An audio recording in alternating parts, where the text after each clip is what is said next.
वक्फ amendment act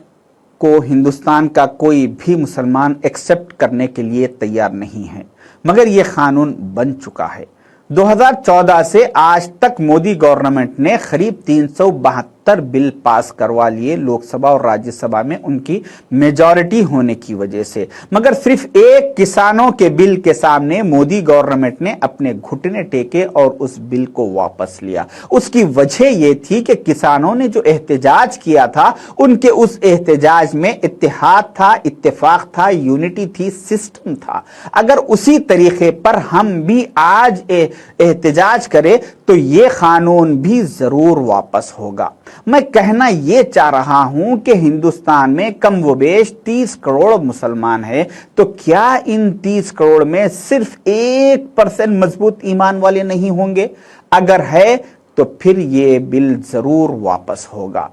30 crore के हुए 1% means 30 lakh. अगर 30 लाख लोग अपने घरों से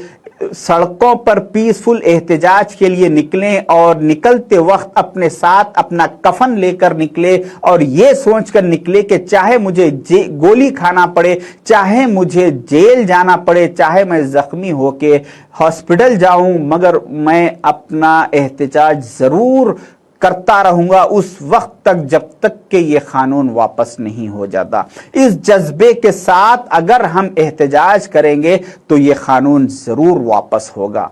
हम किस दिन के इंतजार में बैठे हुए हैं, मुझे समझ में नहीं आ रहा कि ये जालिम हुकूमत इस हद तक के ये लोग जा चुके कि उत्तर प्रदेश में अगर कोई आदमी किसी औरत का रेप करता है तो उसको 40,000 रुपए के बॉन्ड डिपॉजिट करने पर उस केस से बेल दे दी जाती है, और अगर कोई इंसान किसी दूसरे इंसान का कत्ल कर देता है तो उसको उस केस से बाहर आने के लिए 50,000 रुपए के बॉन्ड पेपर पर बाहर भेज दिया जाता है। मगर अलविदाई जुम्मे के दिन जो मुसलमान अपने हाथ पर काली पट्टी बांधकर पीसफुल तरीके से अपने घर से मस्जिद गए और मस्जिद से वापस घर आए और पीसफुल एहतजाज दर्ज करवाया, तो वैसे लोगों के घरों पर उत्तर प्रदेश में पुलिस जाकर 10 लाख रुपए का बॉन्ड डिपॉजिट करने के नोटिस दे रही है। ये कितने शर्म की बात है कि आज मुसलमानों की हिंदुस्तान में ये नौबत आ चुकी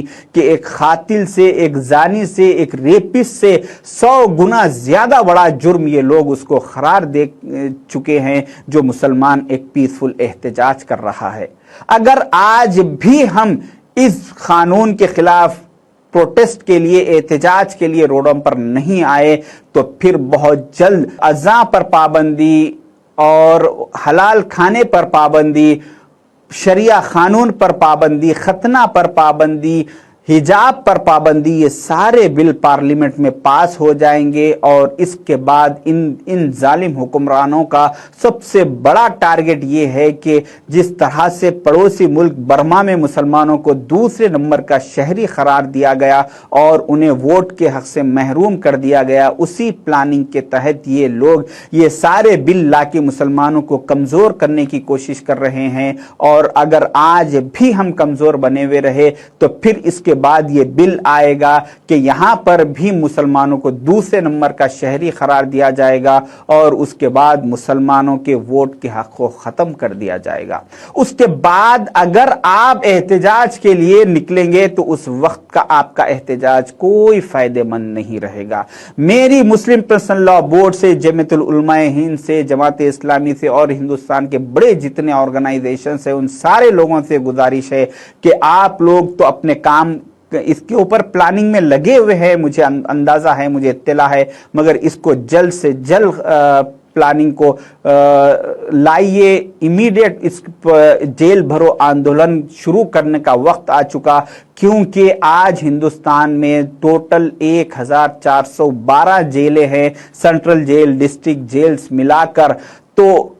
इन 1412 जेलों में 3,80,000 लोगों को रखने की कैपेसिटी है। अगर सिर्फ हिंदुस्तान का 1% मुसलमान अपने कुर्बानी देने के लिए जेल भरो आंदोलन के लिए बाहर आएगा, 30 लाख मुसलमान, तो इनके पास जेल उतनी जेलें तक नहीं है कि सिर्फ ये 1% मुसलमान को जेलों में कैद कर सके। इसके बावजूद भी अगर आज हम डरेंगे, हम घरों में बैठे हुए रहेंगे, तो इसके लिए हमें बहुत बड़ा नुकसान उठाना पड़ेगा। हालांकि मेरी 2 अप्रैल को मेरी तबीयत नासाज थी, मैं आईसीयू में था, हॉस्पिटल में एडमिट था, मुझे डॉक्टर्स ने रेस्ट करने के लिए बोला है, मगर उसके बावजूद भी मेरा ये मानना है कि अभी आज रेस्ट का, आराम का टाइम खत्म हो चुका है। मैं चाहे 13 अप्रैल का हैदराबाद का एहतजाज हो या 26 अप्रैल का हो, चाहे कोई भी एहतजाज कर रहा हो, उस एहतजाज में शरीक होऊंगा।